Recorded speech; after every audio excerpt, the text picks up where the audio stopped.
you make a game plan all week. And then the game actually happens, things change, and then you make the adjustment. And somebody says, well, then they need to prepare better during the week.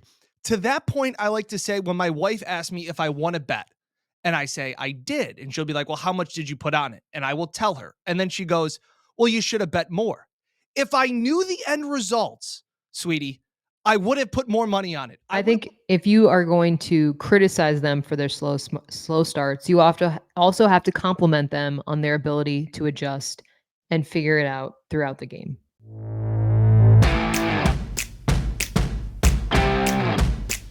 We'll start with this question from Robin. So there's still a damn good defense. I have zero problem with them bringing this guy in. Hey everyone, welcome back to the Buffalo Plus YouTube channel presented by Connors and Ferris. This week, another edition of You Ask, We Answer, presented by Stellar Roofing, Windows, and Siding. Expect a stellar job every single time. No Mike Catalana. He's getting the Veterans Day rest for this one. Dan Fates joined with Jenna Cottrell. So, the Bills win, Jenna. Everything should be good, right? Right? It's not. Because that's the way that this goes in the NFL. So, especially in Buffalo. Want to get to some questions. And I guess we'll start with, again, these questions we post on the Buffalo Plus YouTube channel every single week, usually Monday or Tuesday. We're recording this Monday afternoon. This will be out on Tuesday morning. Comment in. Again, you can tweet at us, all those kind of things, but we kind of go off some of these comments. So the first thing I'll say is the first comment is Tony525. Why should I be excited that we beat the worst team in the NFL? This doesn't solve McDermott folding when we need to beat a good team. 10-7 at halftime. Jenna, I'll give you the floor first. I find this comment to be so interesting from someone who says they are a fan.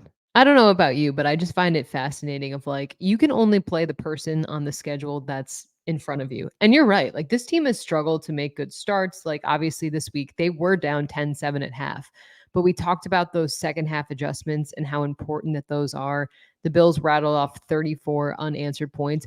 You can have the point that in big moments for this team, McDermott has let down this group. Fair. And also there's the point of the Bills are very, very good in games during the regular season. They need to be better at those season defining moments in the postseason, but you can only play the team that is ahead of you. And so for me, I just get very frustrated really realizing this because I think people expect perfection when that is just not how it works. The most important thing that came out of yesterday was a win. The most important thing that came out of the Jets game was a win. You could say, hey, all these things were really ugly and you need to do this better and you need to do that better. But at the end of the day, getting the win is what matters. And that's what this Bills team was able to do. And for people that just expect it to be a walk in a park every time, that's just not, give credit to the Titans. They were very well prepared and they played well, but the Bills were the better team and that showed yesterday. And that is all that matters. I think a lot of people were expecting a Bills blowout.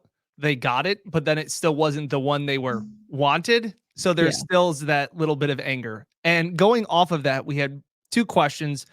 One by Old Man Harris, as well as one by Saya N.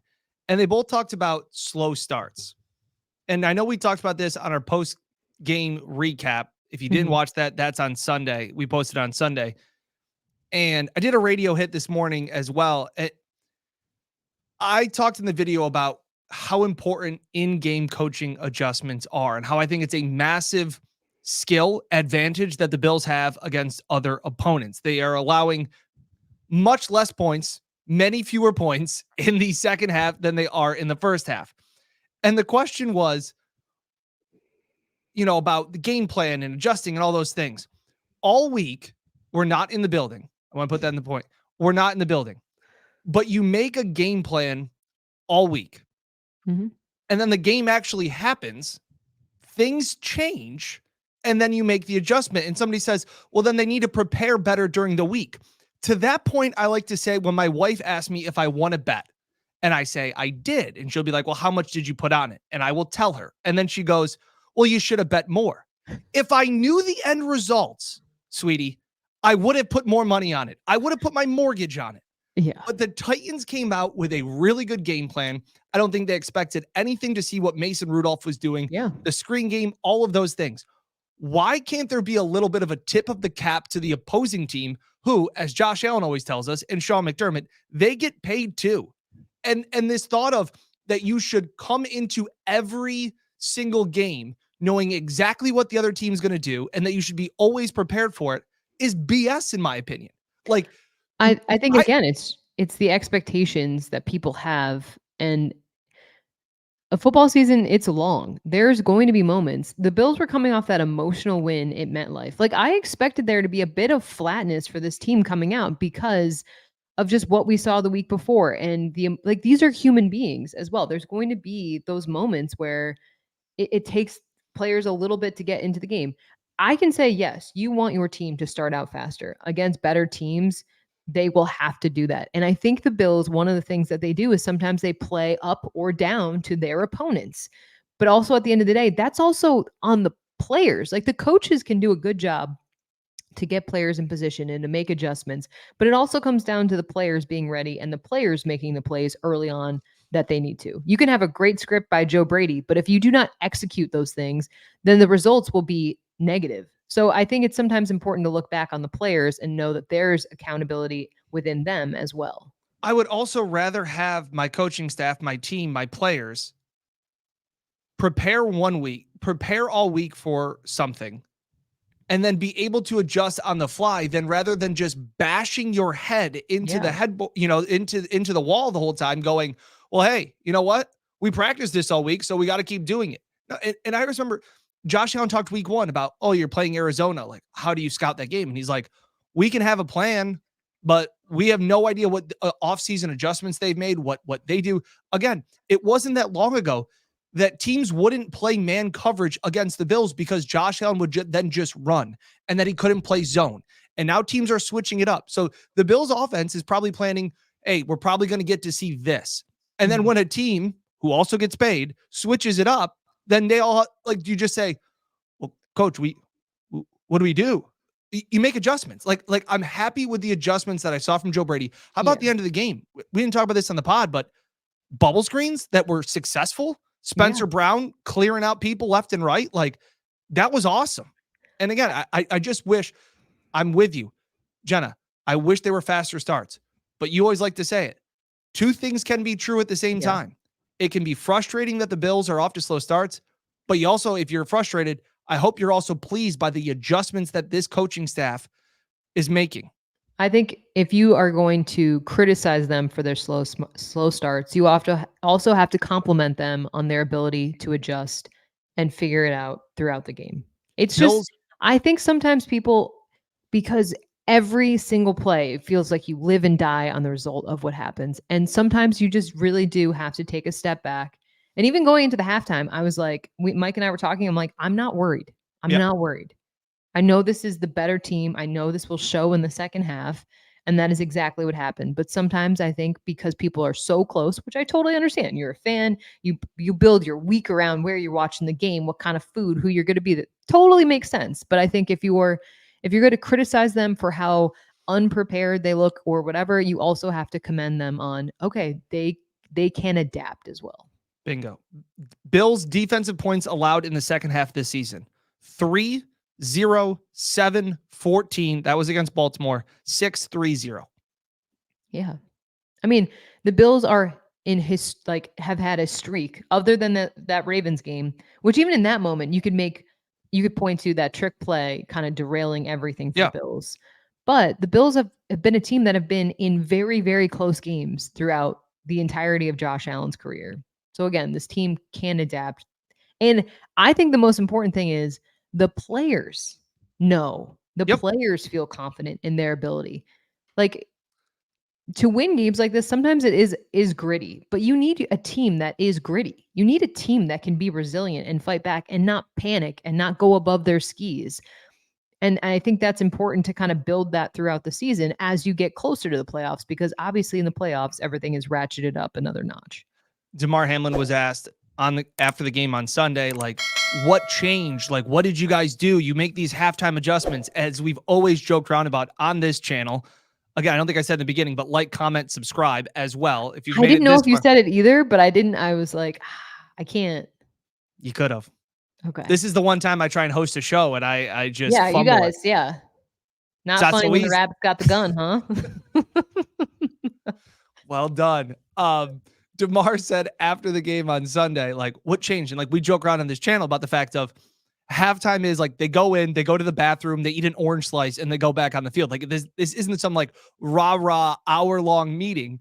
And DeMar was pretty much like, we got back to being ourselves. Our coaches calmed us down, said like, play our style of football, and then it works. Like, it's great in-game coaching. We made adjustments. We got back to our fundamentals and all those things. Like, I don't know what else to tell you. It's like when people say like this team doesn't like McDermott and I get my mentions and all these things. It's like this team loves McDermott.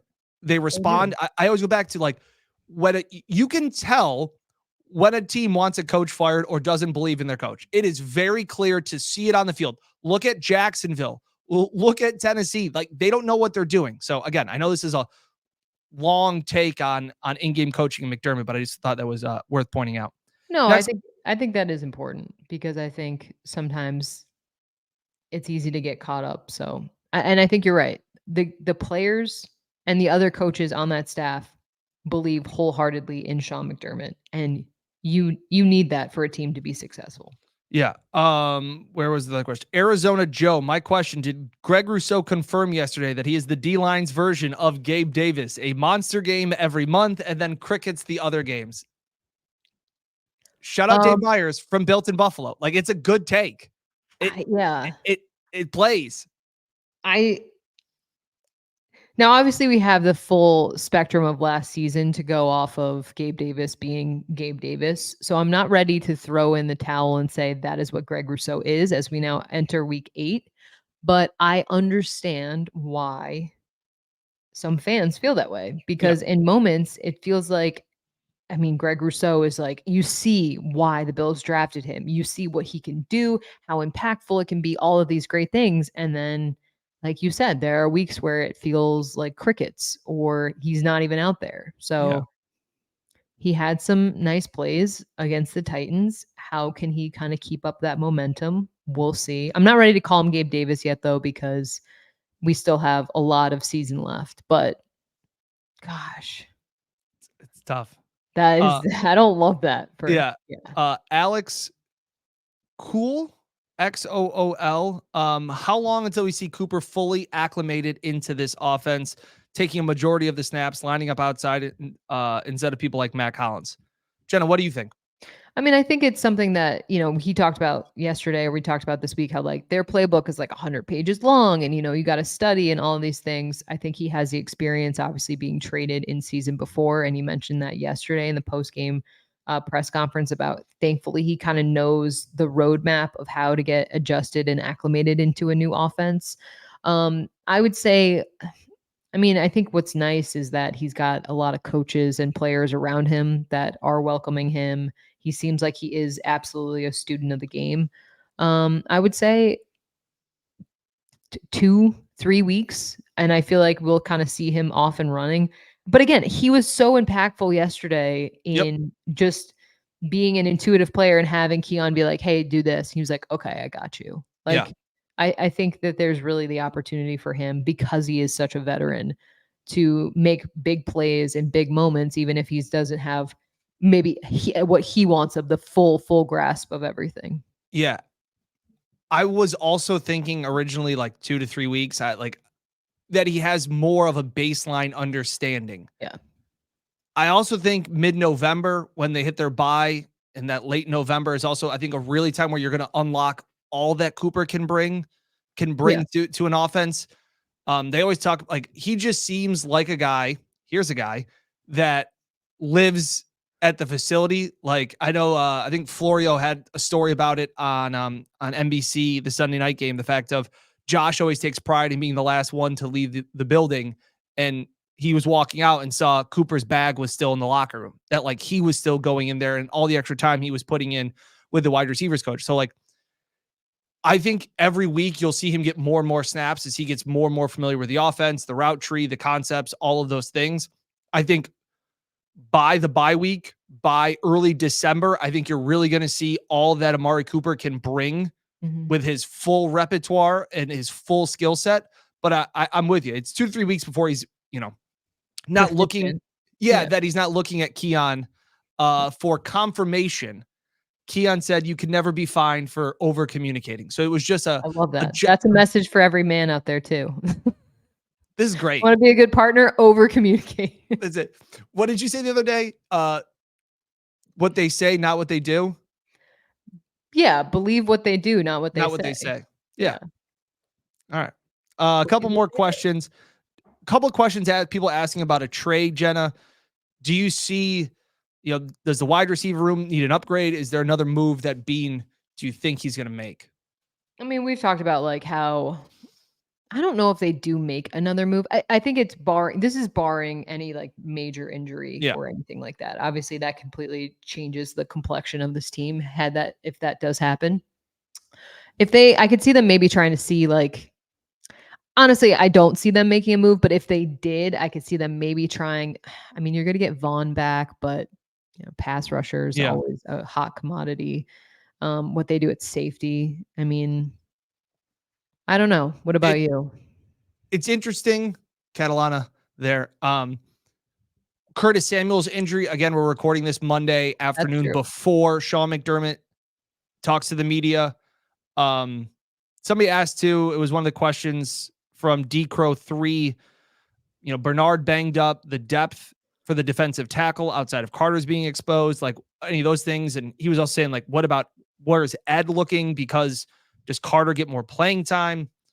I think Carter's a good rotational piece. I know he has flashed at moments. I'm still going to go to battle with the guys of Daquan, who I think has underperformed this year, but I still know what I got. It's kind of like at this point, making a trade at the deadline, at some points, I feel like it's better to go with the devil than the devil you don't. So like you could bring in somebody that you're like, hey, this guy gives us, this guy may have more upside, but he doesn't do X, Y, and Z well, or he might not do that. So if a team's willing to trade a guy at this point, there are usually red flags either within the organization or with the player. So I don't see a massive move. I think there's a possibility, but you're getting Milano back. Like I could see adding another linebacker if they wanted, so that if they were to face, say, Baltimore, right, in the postseason, and you want to go 3 linebackers, you would hope that the third linebacker would be Dorian Williams because you'd have Milano and Bernard on the field at the same time. But is there a veteran linebacker out there?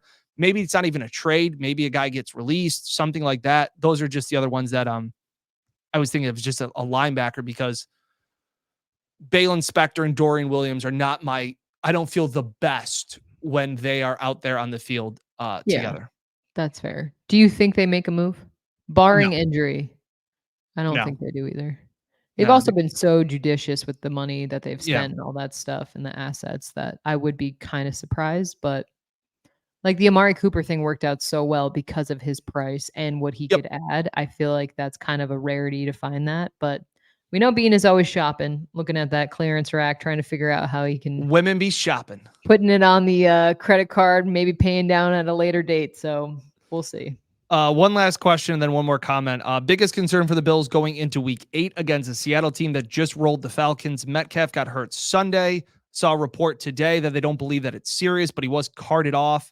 And they obviously still have Jackson Smith and Jigba, as well as Tyler Lockett. What is your biggest concern? You are heading to Seattle. As I know we are very early in this game. Mike is going to talk to a sports reporter, Nico Tamarian, who is out there, covers the Seahawks in Seattle. That will be up Wednesday, what they're talking about in Seattle. So we'll have more coverage as the game comes on. Obviously, our Thursday show. But Jenna, your biggest concerns facing this as they get ready to face the Seahawks? Now, I will say, just to quickly add on the Nico Tamarian, he lived in Syracuse for many, many years in central New York. So he is very well acquainted with Bills Mafia, this Bills team. So he's been living out in Seattle for a couple years now. So he knows kind of both sides of the coin very well. In terms of my biggest concern, I think this is a Seahawks team that is really confident and they can play pretty streaky. Like some weeks I'm like, wow, they've been able to put up some nice games. Obviously they rolled over the Falcons this past week. I always get nervous going long trips.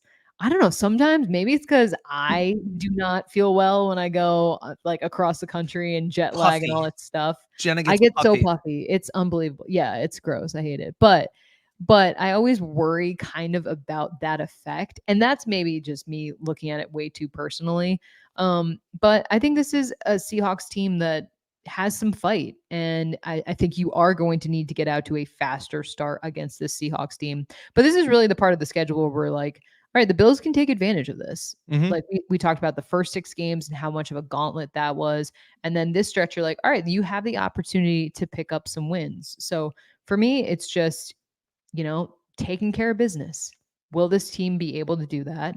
And I think the Seahawks, it's a cool place to play. It's a loud place to play. It's a very passionate fan base.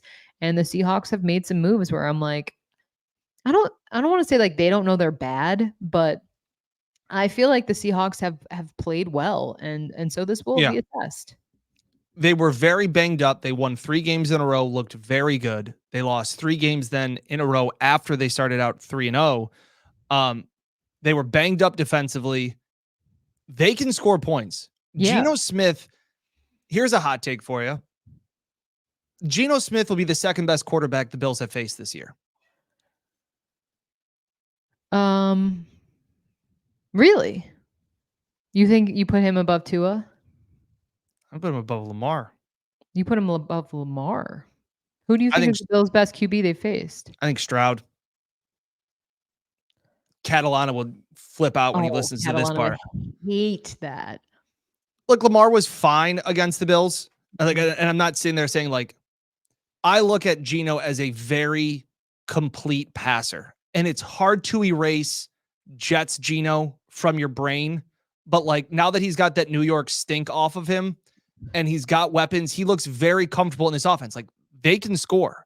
And to the point here of Marty is that like they got weapons.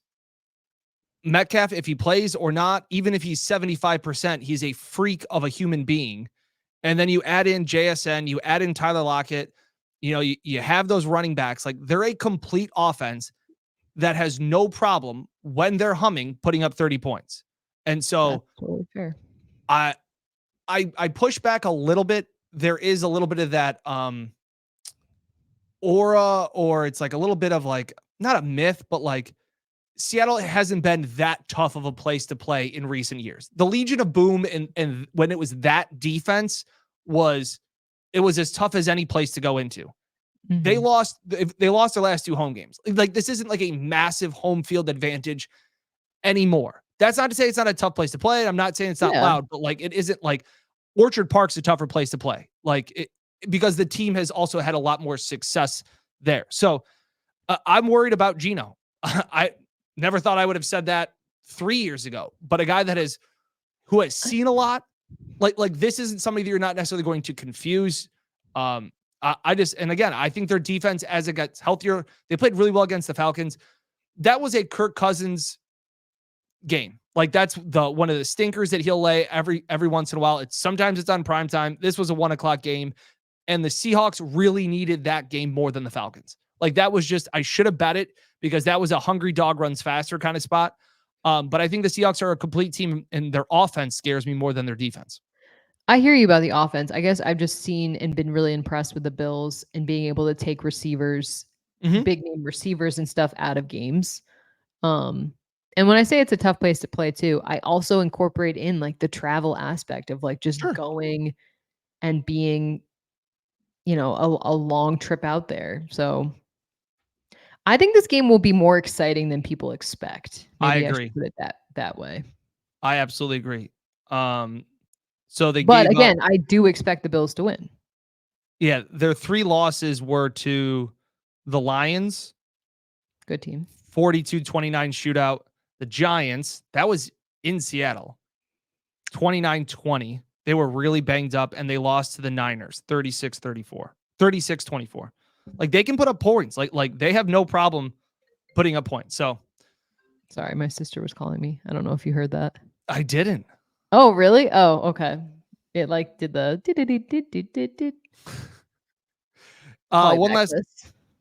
one last question was somebody was planning their first trip to Buffalo Oh, and had any recommendations. Where well, I was feel like you're always going to be told to go to one of the wing spots. Where's the question? Also, okay, hot take. I love Niagara Falls. Not like the area, but like actually going to Niagara Falls, I think is so cool. This is bad podcasting. Do you need me to find the question?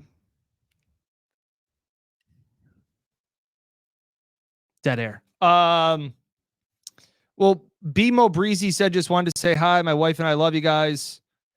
So M Shane 327 says looking into coming up to Buffalo at some point to see my first home game. What are some places I need to make time for places to eat, things to do? Thanks, Jenna. That's why you should really host more. Like this hosting life ain't easy. Comment, subscribe. It's kind of hard. Yeah, people don't give it enough credit. But okay, so yes, if you're first time going, what? No, I have the wing place. Oh, okay. Well, I'm gonna do some people I might get hate for this, but if you actually go to Niagara Falls and go see the falls, highly recommend the Canadian side. I know we've always Bingo. talked about that. The area itself, it's like Hard Rock cafes and stuff like that. But actually getting on the Maid of the Mist or whatever the equivalent is on the Canadian side, it is really cool. And I think it's a really unique experience. And of course, it's one of the wonders of the world. So I always think that that's like I've been multiple times every season. Like I really like it. Wing nut. It's unbelievable. Wing nuts. If you're gonna get wings, Oh yeah. Go to Wing Nuts. I like Barbilla as well. Beef on wick. They also have bomb fries. The Is fries it get beef on weck overlooked. or beef on wick? I'm not from the area, so I think I say whack, but that's okay. That's what that's my fiance just yelled whack, that's a Rochester thing. Manchester. I don't know. All right. I always thought it was beef on weck, I don't know. but I don't know. Who knows?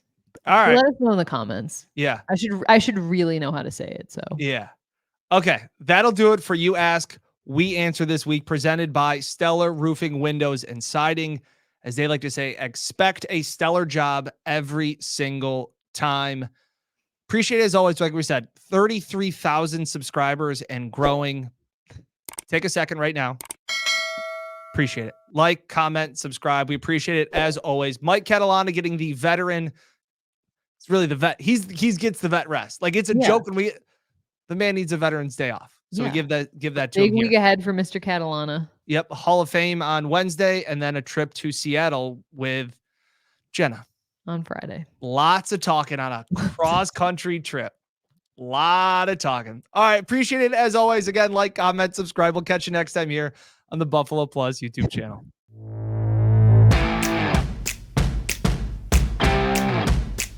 We'll start with this question from Robin. So there's still a damn good defense. I have zero problem with them bringing this guy in.